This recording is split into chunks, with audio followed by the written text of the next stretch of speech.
So welcome back my dear students. पिछले video में हम लोगों ने refraction through spherical convex surface देखा था, जिसमें ऑब्जेक्ट रेयर मीडियम में था और इमेज का फॉर्मेशन डेंसर मीडियम में हो रहा था। एक्चुअली में बाई कॉन्वेक्स लेंस इस तरह का होता है, बाई कॉन्वेक्स लेंस। और पिछला क्लास हम लोग ऑब्जेक्ट को यहां रखा था और इसका इमेज हम लोगों ने डेंसर में सोचा था। आज हम लोग इस वीडियो में ऑब्जेक्ट को डेंसर में रखेंगे और इमेज को रेयरर में सोचेंगे। तो आई रिपीट वंस अगेन, पिछला वीडियो में हम लोग ऑब्जेक्ट को रेयरर में रखा था और उसका इमेज का फॉर्मेशन डेंसर मीडियम में किए थे।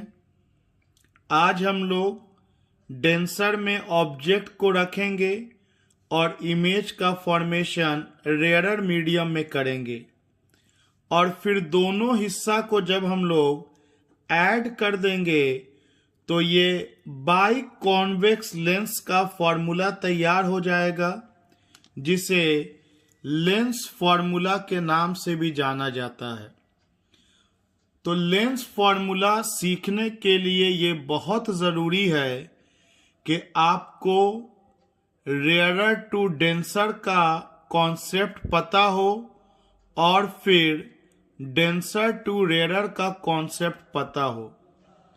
अगर ये दोनों कॉन्सेप्ट अगर आपको पता है तो दोनों को जब ऐड कर देंगे तो हमारा लेंस मेकर्स फॉर्मूला तैयार हो जाएगा। मैं थोड़ा सा आपको रिकैप कर देता हूं कि हम लोगों ने पिछला वीडियो में देखा था एक फेस के बारे में, इस फेस के बारे में जिसमें ऑब्जेक्ट रेयरर मीडियम में था, जिसका रिफ्रैक्टिव इंडेक्स μ1, इमेज का फॉर्मेशन डेंसर मीडियम में जिसका रिफ्रैक्टिव इंडेक्स μ2, रे रेयरर से डेंसर की तरफ जाता है। तो सबसे पहले हम लोग एक इंसिडेंट रे बनाए थे। जब इस कॉन्वेक्स सरफेस पे आया तो यहाँ से हम लोग एक परपेंडिकुलर ड्रॉ किए थे जो सेंटर ऑफ कर्वेचर से पास करेगा। ये नॉर्मल हो जाता है और क्योंकि इस रे को ऐसे निकल जाना चाहिए, लेकिन रेयरर टू डेंसर में जाने के कारण रे जो है वो नॉर्मल की तरफ बेंड करता है और आगे जाकर के कहीं पर कट करेगा, रिफ्रैक्टेड रे हो गया। इसको हम लोग एंगल ऑफ इंसिडेंस कहा था। इंसिडेंट रे एंड नॉर्मल के बीच, रिफ्रैक्टेड रे और नॉर्मल के बीच ये एंगल ऑफ रिफ्रैक्शन था। इसके अलावा एक और रे को हम लोग सीधा सरफेस के परपेंडिकुलर ले गए थे और जब रे सरफेस के परपेंडिकुलर जाता है तो अनडिविएटेड निकल जाता है। इसको पोल के नाम से जाना जाता है और अल्टीमेटली दोनों रे जहाँ पे कट करेगा वहाँ पे इमेज का फॉर्मेशन होगा। इसके अलावा हम लोगों ने कुछ एजम्पशंस लिया था कि एपर्चर वेरी स्मॉल होगा, एंगल सब जो बनेगा वो वेरी स्मॉल बनेगा। एक परपेंडिकुलर ड्रॉ किया था हम लोगों ने और 3 राइट एंगल ट्राइंगल लिया था। ऑब्जेक्ट के पास अल्फा एंगल माना था, इमेज के पास बीटा एंगल माना था एंड सेंटर ऑफ कर्वेचर के पास गामा एंगल माना था।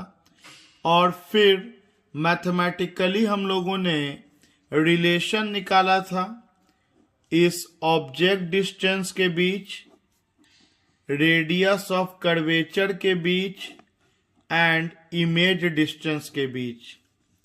और साइन कन्वेंशन का भी हम लोगों ने यूज किया था, जिसमें हम लोगों को रिलेशन निकल के आया था रेयरर टू डेंसर के लिए μ2/v minus μ1/u equal to μ2 minus μ1/r।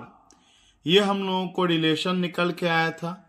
बेहतर ढंग ये है याद करने का कि सेकेंड मीडियम का refractive index by image distance minus first medium का refractive index by object distance equal to second medium का refractive index minus first medium का refractive index by radius of curvature. तो ये हम लोगों का पिछला वीडियो है। आइए फर्दर हम लोग स्टडी करते हैं अब कि ऑब्जेक्ट अगर डेंसर में हो और इमेज का फॉर्मेशन रेयरर मीडियम में हो तो क्या होगा। तो सबसे पहले हम लोग एक कॉन्वेक्स स्फेरिकल सरफेस लेंगे, जिसमें इधर वाला हिस्सा डेंसर मीडियम हो गया, जिसका रिफ्रैक्टिव इंडेक्स हम लोग μ2 ही लेके चलते हैं, और इधर वाला रेयरर मीडियम हो गया, जिसका रिफ्रैक्टिव इंडेक्स μ1 लेके चला जाए। डेफिनेटली फर्स्ट मीडियम अब ये कहलाएगा डेंसर वाला, और सेकेंड मीडियम ये कहलाएगा, क्योंकि मैं ऑब्जेक्ट को डेंसर मीडियम में प्लेस कर रहा हूं। देखिए, तो मान लीजिए यहां पर मैंने ऑब्जेक्ट को प्लेस किया, तो सबसे पहले क्या करेंगे। बेसिक प्रोसेस तो हमेशा सेम रहता है, चाहे रिफ्रैक्शन किसी भी मीडियम से कहीं भी हो, कि एक इंसिडेंट रे हम लोग ड्रॉ करेंगे। एक इंसिडेंट रे ड्रॉ किया हम लोगों ने। इंसिडेंट रे ड्रॉ करने के बाद हम लोग खोजते हैं नॉर्मल, और नॉर्मल वही होता है जो सेंटर ऑफ कर्वेचर से पास करता है। तो इसके बाद स्केल का यूज करके एक नॉर्मल खींच लिया जाएगा। एक नॉर्मल खींच लिया जाएगा, दिस वन इज नॉर्मल, और जहां से ये पास कर रहा है this is centre of curvature. तो ये हुआ इंसिडेंट रे, इस पॉइंट पे आया, पॉइंट ऑफ इंसिडेंस। यहां से हमने एक नॉर्मल ड्रॉ कर लिया, और इंसिडेंट रे और नॉर्मल के बीच का ये एंगल ऑफ इंसिडेंस हो गया। इस इंसिडेंट रे को ऐसे चला जाना चाहिए था अनडिविएटेड, लेकिन क्योंकि डेंसर से रेयरर में जा रहा है, तो ये नॉर्मल से अवे हो जाएगा और नॉर्मल से दूर भागेगा, और आगे जाकर के कहीं पर ये कट करेगा। सो ये आपका नॉर्मल है, ये आपका रिफ्रैक्टेड रे है, और नॉर्मल और रिफ्रैक्टेड रे में ये हो गया आपको एंगल ऑफ रिफ्रैक्शन। दूसरा रे हम लोग प्रिंसिपल एक्सिस के लॉन्ग ले लेंगे, जो पोल से पास करेगा perpendicular to the convex surface और अनडिविएटेड निकल जाएगा। जहां पर कट करेगा दोनों रे, वहां पर इमेज का फॉर्मेशन होगा।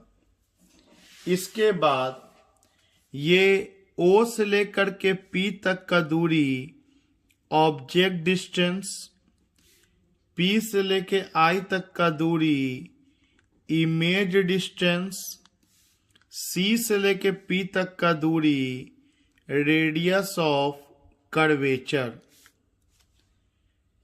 अब इसके बाद सेम प्रोसेस को फॉलो करेंगे हम लोग कि ऑब्जेक्ट के पास अल्फा एंगल मान लेंगे, इमेज के पास बीटा एंगल मान लेते हैं और सेंटर ऑफ कर्वेचर के पास गामा एंगल मान लिया जाए। तो आप देख सकते हैं कि एक ट्रायंगल है ONC, इसमें गामा जो है वो एक्सटीरियर एंगल है, अल्फा और आई को जोड़ेंगे तो वो गामा के बराबर होगा। तो बोलेंगे in triangle ONC gamma equal to alpha plus I, sum of interior angles of triangle will give exterior angle। also एक और ट्रायंगल देखिए NIC, इसमें गामा और बीटा को जोड़ेंगे तो वो R देगा। तो in triangle NIC R equal to gamma plus beta. इस इक्वेशन में अगर मैं I के टर्म में लिखना चाहूं तो I equal to gamma minus alpha. तो एक I के लिए इक्वेशन तैयार हो गया और एक R के लिए इक्वेशन तैयार हो गया। इसके बाद हम लोग एक परपेंडिकुलर ड्रॉ करते हैं इस N पॉइंट से। मान लो इस पॉइंट का नाम दे देते हैं M, और M और ये जो पोल है एक दूसरे के वेरी क्लोज है। As the aperture is very small, sign convention and assumptions हम लोग ऑलरेडी पहला केस में देख चुके हैं, और मोर और लेस ये सेम प्रोसेस से बन रहा है जो आप लोगों को बहुत डिटेल में पहला रेयर टू डेंसर के केस में समझाया गया था।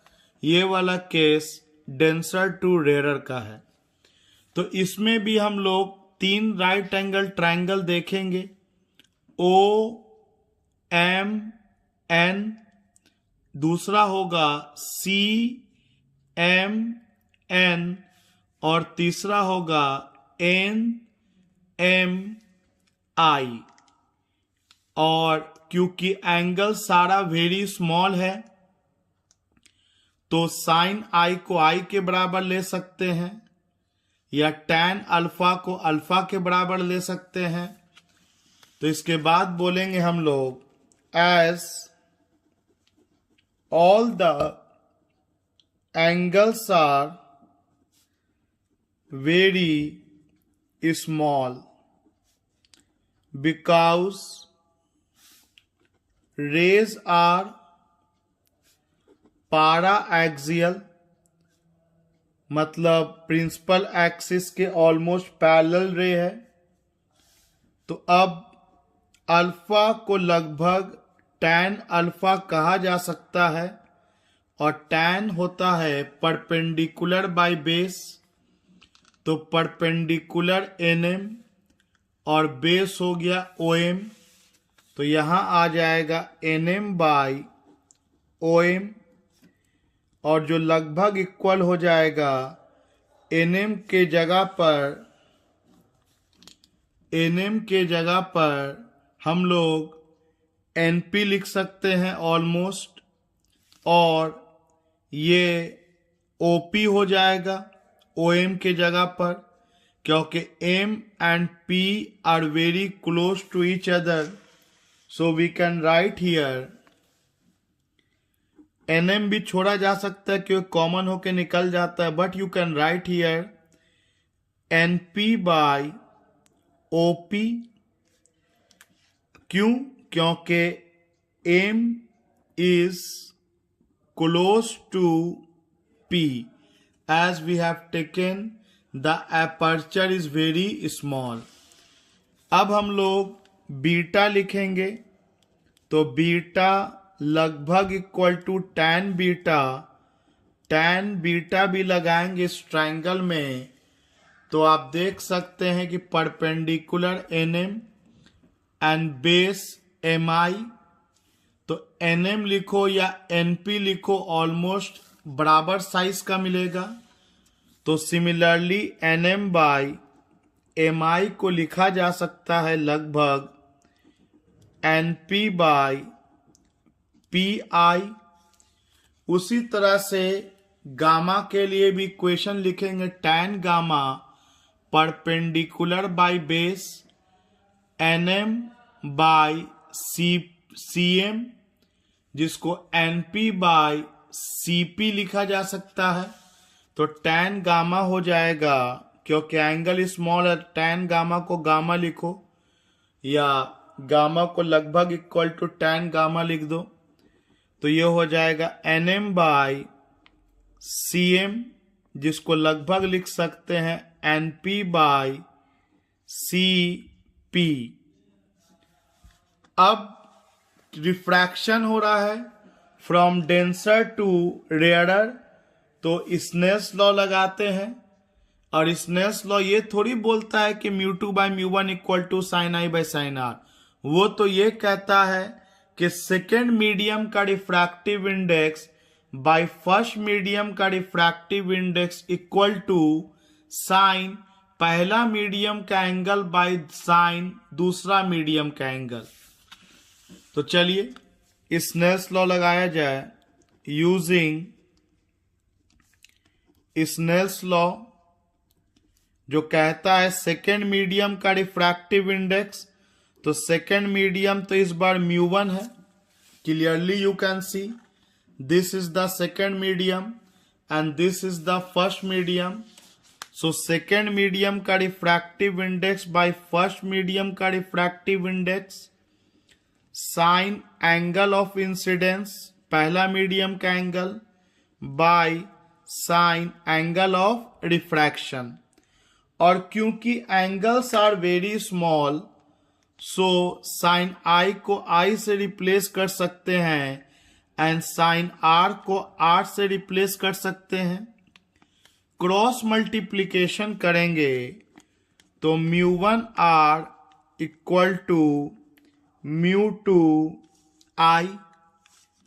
अब हम लोगों को आई और आर का वैल्यू अल्फा, बीटा और गामा के टर्म में ऑलरेडी पता है कि I equal to gamma minus alpha. तो यहां पर हम लोग μ1 आर को रिप्लेस करेगा बीटा प्लस गामा और आई को रिप्लेस करेगा गामा माइनस अल्फा। अब अल्फा, बीटा और गामा का हम लोग इस तरह से रेशियो के टर्म में वैल्यू निकाल चुके हैं, तो उसको अब हम लोग पुट करेंगे। तो ये हम लोगों को पिछला पेज का लास्ट लाइन आया था, μ1 beta plus gamma μ2 gamma minus alpha. So now let us put the values. तो μ1 बीटा हम लोगों के पास मौजूद है NM by PI plus gamma मौजूद है NM बाई CP या PC इक्वल टू μ2 गामा मौजूद है। NM लिखो या NP लिखो, as I said both are equal. तो चलो मुझसे NM लिखा गया, नो मैटर। तो गामा है NM by CP minus alpha है NM बाई OP। तो ये हम लोगों को जो वैल्यू निकला हुआ है ये हम लोगों ने यहाँ डाल दिया, अल्फा, बीटा और गामा का। याद तो करने की चीज़ है नहीं, बस जो निकला था वहाँ पे वैल्यू रेशियो के टर्म में वो पुट कर देना है। तो NM कॉमन होकर के कैंसिल हो गया। So we are having μ1 by PI plus μ1 by CP equal to mu two by C P minus mu two by O P. अब एक काम करते हैं, अब यूजिंग साइन कन्वेंशन करते हैं। तो using new Cartesian sign convention, या सीपी को एक तरफ ले आते हैं, एक लाइन और कर लेते हैं। म्यू वन बाई पी आई इस म्यू टू बाई ओपी को इधर कर दीजिए। म्यू टू बाई ओपी इस तरफ हो गया mu two by C P minus mu one by C P को इधर ले आए, mu one by C P. So using new Cartesian sign convention, जो क्या कहता है कि रे के डायरेक्शन में पॉजिटिव लेंगे और रे के अपोजिट डायरेक्शन वाले डिस्टेंस को निगेटिव लेंगे। तो रे के डायरेक्शन मतलब इधर जा रहा है, तो इधर वाला साइड पॉजिटिव और इसके पीछे वाला साइड निगेटिव। तो आपका ऑब्जेक्ट डिस्टेंस निगेटिव हो गया, रेडियस ऑफ कर्वेचर निगेटिव हो गया और इमेज डिस्टेंस पॉजिटिव हो गया। Means OP equal to minus u, CP equal to minus R, PI equal to plus v. So we can write here OP जो के object distance है, ये आपको minus u, radius of curvature जो आपको CP equal to minus R, और image distance आपको हो गया,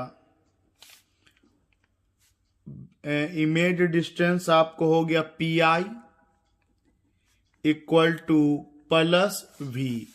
सो let us put the values here.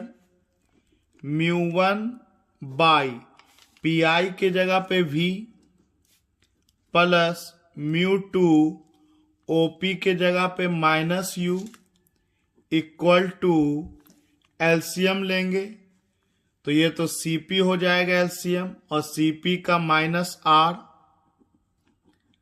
और ऊपर हो जाएगा mu two minus mu one.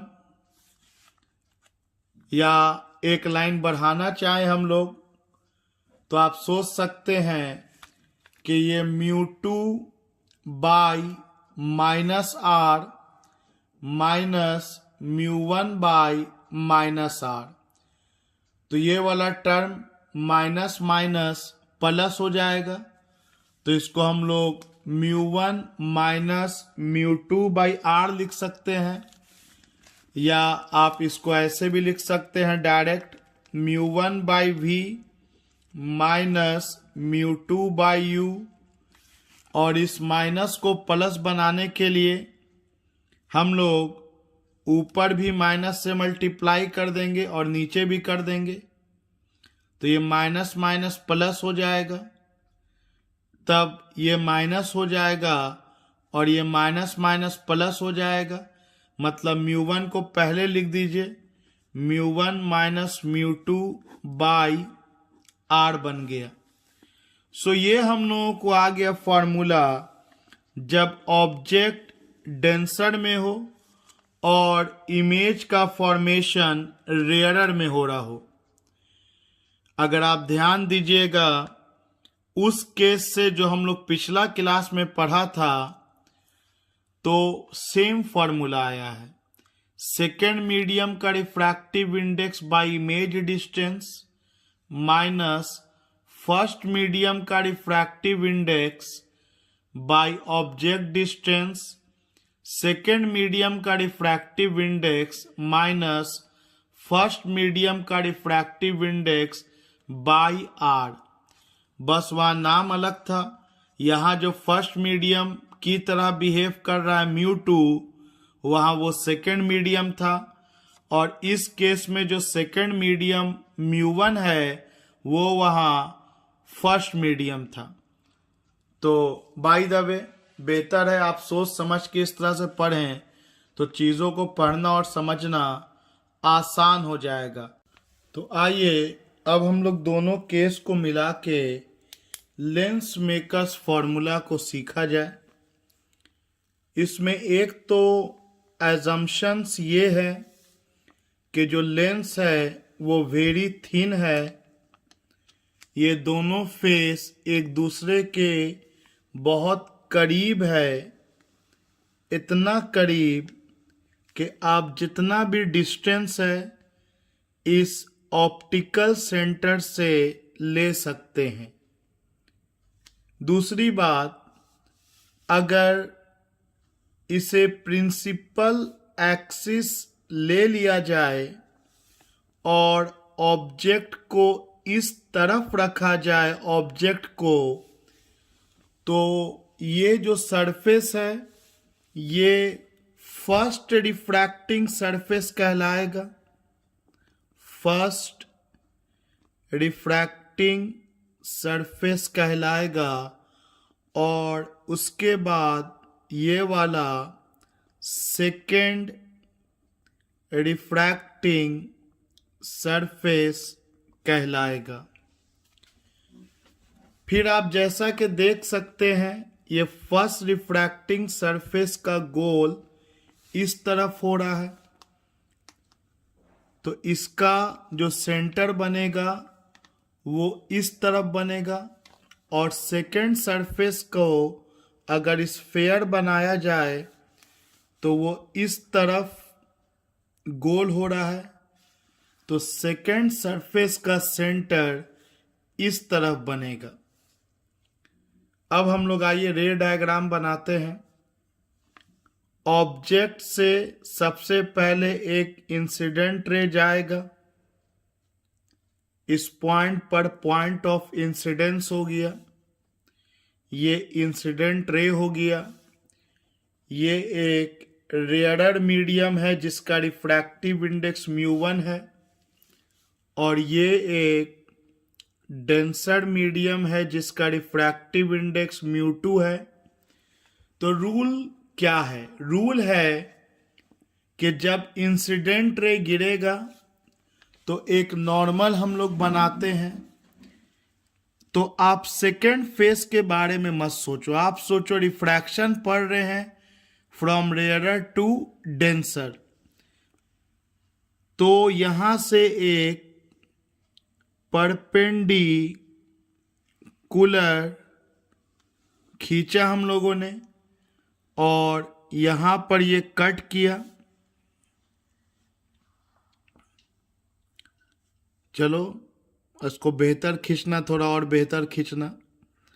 तो यहां पर ये कट किया, तो ये सेंटर ऑफ कर्वेचर C1 हो गया।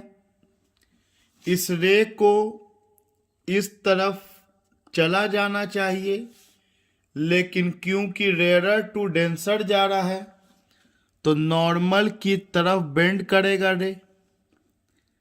तो ये नॉर्मल खींचा था मैंने, तो बेंड किया रे नॉर्मल की तरफ।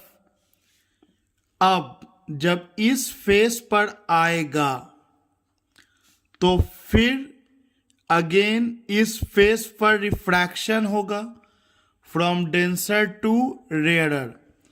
तो फिर हम लोग क्या करेंगे, एक नॉर्मल ड्रॉ करेंगे और इस फेस का तो सेंटर इस तरफ लाई कर रहा है, तो इसके लिए हम लोग इस तरफ एक नॉर्मल ड्रॉ करेंगे और जहां पर ये कट करेगा ये सेंटर C2 हो गया, सेकंड फेस के लिए नॉर्मल। इस रे को चल जाना चाहिए था ऐसे, अगर ये इधर पूरा डेंसर मीडियम होता तो ये रे इस डेंसर मीडियम में यहाँ पर इमेज बनाता, लेकिन क्योंकि रे डेंसर टू रेयरर जा रहा है, यहाँ पर रिफ्रैक्शन हो रहा है, तो रे नॉर्मल से सेकंड नॉर्मल से अवे भागेगा, और मान लेते हैं कि रे इधर मुड़ गया अवे फ्रॉम नॉर्मल, तो यहां पर रे पहुंचा फाइनली, मतलब 2 बार रिफ्रैक्शन के बाद रे यहां पर पहुंचा।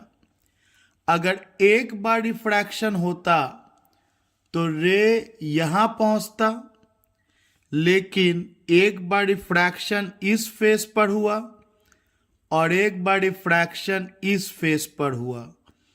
इस फेस पर जब हुआ तो रे नॉर्मल की तरफ मुड़ा, और जब इस फेस पर रिफ्रैक्शन हुआ तो रे इस नॉर्मल से अवे भाग गया। और दूसरा रे आप सब जानते हैं कि हम लोग प्रिंसिपल एक्सिस पे ले लेते हैं, जहां पे कट करेगा यहां पर फाइनल इमेज का फॉर्मेशन होगा। लेकिन अगर देखा जाए तो ये भी इमेज बन सकता था डेंसर मीडियम में, जो हम लोग पहला केस में पिछला वीडियो में देखा कि ऑब्जेक्ट रेयर में हो और इमेज डेंसर में बने। तो ये भी एक तरह का इमेज बन सकता था, तो इसको हम लोग आई डैश का नाम दे दिए। तो दिस इज द रे डायग्राम, जो प्रोसेस से अगर आप बनाइएगा तो ये कहीं से भी आपको टफ नहीं लगेगा। एक बार मैं फिर रिपीट कर दे रहा हूं, हालांकि आप वीडियो के थ्रू देख रहे हैं, आप वंस अगेन इसको बैक में जा करके रिप्ले देख सकते हैं। एक रे पहले इस ऑब्जेक्ट से इस इंटरफेस पर गया, यहां से हम लोगों ने एक नॉर्मल ड्रॉ किया, और इस फेस का नॉर्मल तो इधर ही ड्रॉ होगा, तो ये सेंटर ऑफ कर्वेचर C1 हो गया, और रे को जाना चाहिए था इधर, लेकिन रेयर टू डेंसर जा रहा है तो नॉर्मल की तरफ मुड़ गया। तो रे मुड़ा और यहां पर इसको सेकंड फेस मिल गया। तो जब सेकंड फेस पर आया तो फिर इस सेकंड फेस का नॉर्मल ड्रॉ किया, और अगर ये सेकंड फेस ना होता तब तो रे यहां पर कट करता, लेकिन डेंसर टू रेयर में जाने के कारण रे अवे फ्रॉम नॉर्मल हो गया, और यहां पर फाइनल इमेज का फॉर्मेशन हुआ। अब इसमें कुछ नया नहीं करेंगे, जो पहले पढ़ा है उसी को लिख देंगे। एक बार रेयर टू डेंसर के रिफ्रैक्शन का फॉर्मूला, और एक बार डेंसर टू रेयर के रिफ्रैक्शन का फॉर्मूला। और एक बात पर आप ध्यान दीजिए कि इस ऑब्जेक्ट के लिए और सारा डिस्टेंस तो हम लोग ऑप्टिकल सेंटर से ही लेंगे, तो ये ऑब्जेक्ट डिस्टेंस हो गया। इस ऑब्जेक्ट के लिए ये जो इंसिडेंट रे है, इस ऑब्जेक्ट के लिए रिफ्रैक्टेड रे तो ये है, और इस रिफ्रैक्टेड रे का यहां इमेज बनता, तो इस ऑब्जेक्ट के लिए ये जो V डैश है ये इमेज का काम करेगा। और इस इमेज के लिए सोचिए इसका इंसिडेंट रे कौन है, बहुत इत्मीनान से सोचिए। ये जो आई आया, ये जो इधर मुड़ा, आखिर ये रिफ्रैक्टेड रे का इंसिडेंट रे कौन है? क्या ये OC है? यहां पे पॉइंट मान लो दे देता हूं मैं A, और यहां पे पॉइंट दे देता हूं B। तो इस BI रे का इंसिडेंट रे कौन है? क्या ये OA है या AB है? तो आप क्लियरली देख सकते हैं कि BI एक रिफ्रैक्टेड रे है, और इस रिफ्रैक्टेड रे का इंसिडेंट रे AB है, और AB को अगर आगे बढ़ाएं तो ये I डैश है, मतलब O ऑब्जेक्ट के लिए I डैश इमेज है, और यही इमेज ऑब्जेक्ट का काम करेगा आई के लिए, क्योंकि ऑब्जेक्ट कहते किसे हैं, जिससे इंसिडेंट रे निकलता है, और इमेज किसे कहते हैं, जो रिफ्रैक्टेड रे से बनता है। तो ये जो रिफ्रैक्टेड रे है बी आई, इसका इंसिडेंट रे ए बी है, और ए बी को जब आप आगे बढ़ाते हैं तो ये आई डैश आपको मिलता है। मतलब आई डैश ऑब्जेक्ट का काम करेगा इस आई इमेज के लिए, और आई डैश इमेज का काम करेगा इस ओ ऑब्जेक्ट के लिए, क्योंकि ओए इंसिडेंट रे है और इस ओए का ए बी रिफ्रैक्टेड रे है, और इस रिफ्रैक्टेड रे से आई डैश बना। तो जो रिफ्रैक्टेड रे से बना ये इमेज हो गया, जो इंसिडेंट रे से बना वो ऑब्जेक्ट है। उसी तरह से सेकेंड फेस के लिए रिफ्रैक्टेड रे बी आई है, तो ये इमेज हो गया, और इस बी आई का इंसिडेंट रे ए बी है, तो ये आई डैश ऑब्जेक्ट हो गया। अगर ये आपको समझ में आ गया, ये फाइनल इमेज को भी लिख लेते हैं। अगर ये आपको समझ में आ गया, so now let us use the formula which we have already studied. और इस पहले रिफ्रैक्शन सरफेस का रेडियस ऑफ कर्वेचर R1, और ये सेकेंड रिफ्रैक्शन सरफेस का radius of curvature R2। Definitely इसका जो ये R1 है वो इस तरफ लाई करेगा C1 तक, सेंटर ऑफ कर्वेचर तक, और इस सेकेंड सरफेस का जो R2 है वो C2 यहां तक लाई करेगा, C2 तक लाई करेगा। तो R2 इधर हो गया और R1 इधर हो गया। तो चलो अब हम लोग लिखते हैं formula for refraction from rarer medium to denser medium μ1 से μ2 के लिए। For first refraction, for first refraction, that is from rarer to denser medium। तो फॉर्मूला आपके पास होगा, याद होगा आपको, μ2 बाई v, मतलब सेकेंड मीडियम का refractive index by image distance. तो आप देखिए फिगर में, सेकेंड मीडियम का रिफ्रैक्टिव इंडेक्स μ2, ये पहला सरफेस के लिए लिख रहे हैं, और ये पहला सरफेस के लिए इमेज डिस्टेंस तो ये वाला v डैश ना हो रहा है, तो इमेज डिस्टेंस हम लोग इसके लिए क्या लिखेंगे, v डैश माइनस पहला सरफेस का refractive index by object distance. तो ऑब्जेक्ट डिस्टेंस हो गया आपका u equal to second medium का refractive index minus first medium का रिफ्रैक्टिव इंडेक्स, और पहला सरफेस का रिफ्रैक्शन के रेडियस ऑफ कर्वेचर R1 है, तो यहाँ पे आपका R1 आ जाएगा। ये उस फॉर्मूला पे सेट किया गया है कि μ2 by v minus μ1 by u equal to μ2 minus μ1 by r। तो यहाँ जो इमेज डिस्टेंस था इस पहला सरफेस के लिए वो रिफ्रैक्टेड रे से बनेगा, और जो रिफ्रैक्टेड रे ए बी है इसका इमेज आई डैश पे बन रहा था, जिसका दूरी v डैश लिया गया था।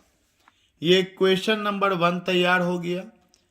अब हम लोग डेंसर टू रेयरर के लिए सोचेंगे, मतलब फॉर सेकेंड रिफ्रैक्शन,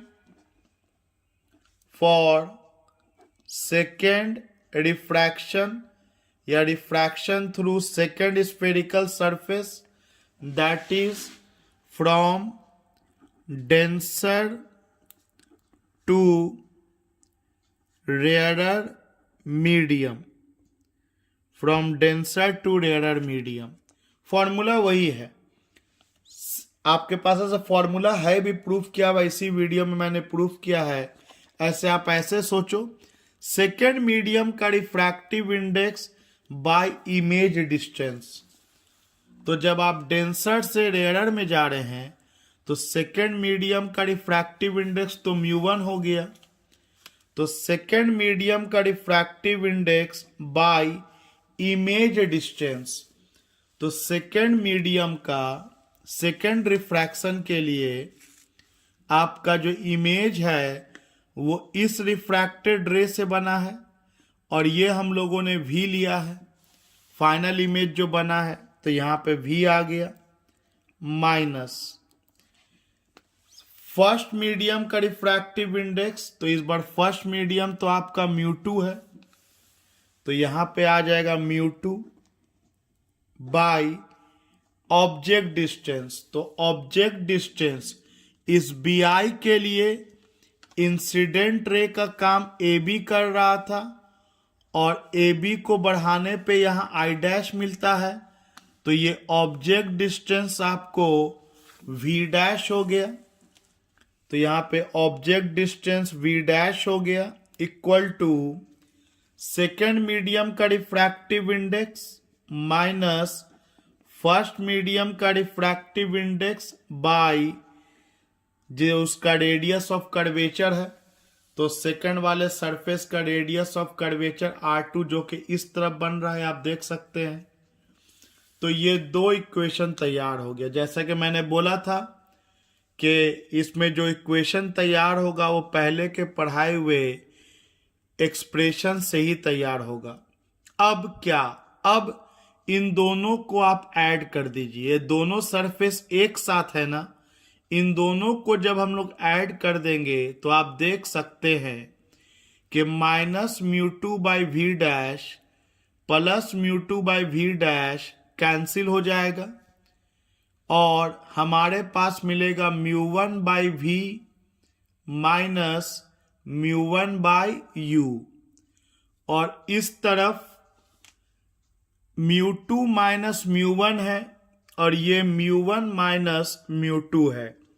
तो एक काम करते हैं ना, इसको भी μ2 माइनस μ1 अगर लिखना है तो माइनस लगा देते हैं। माइनस लगा के तो हम लोग ये लिख सकते हैं, जैसे बहुत सिंपल सी बात है कि 2 माइनस 3 इक्वल टू -1। तो अगर 3 माइनस 2 लिखना है तो लिख सकते हैं, आपको पहले माइनस लगाना होगा, तब आपका आंसर फिर वही के वही आ जाएगा।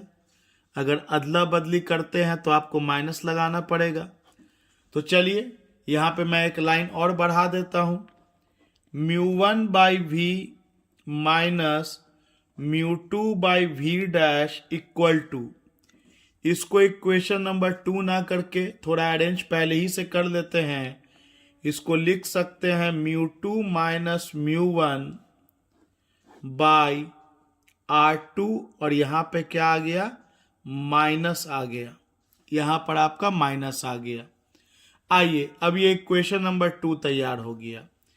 अब इन दोनों इक्वेशन 1 और 2 को जोड़ा जाए, ऐड 1 एंड 2, तो μ2 by V' μ2 by V' cut जाएगा, μ1 by V minus μ1 by U, और इन दोनों को ऐड करेंगे तो μ2 माइनस μ1 दोनों से कॉमन निकल जाएगा, बचेगा 1 by R1 minus 1 by R2। तो चलो मैं इसको लिख देता हूं। तो उन दोनों को ऐड करेंगे, ऐड 1 एंड 2। तो ऐड करने के बाद हमारे पास है μ1 by V minus μ1 by U equal to μ2 minus μ1 common निकल गया, और इसी कॉमन को निकालने के लिए मुझे R2 को निगेटिव बनाना पड़ा था, तो 1/R1 माइनस 1/R2। अब इस μ1 को कॉमन ले लिया जाए और इस तरफ भेज दिया जाए, तो हमारे पास हो जाएगा 1/V minus 1/U equal to μ2 minus μ1/μ1। यहाँ है 1/R1 माइनस 1/R2।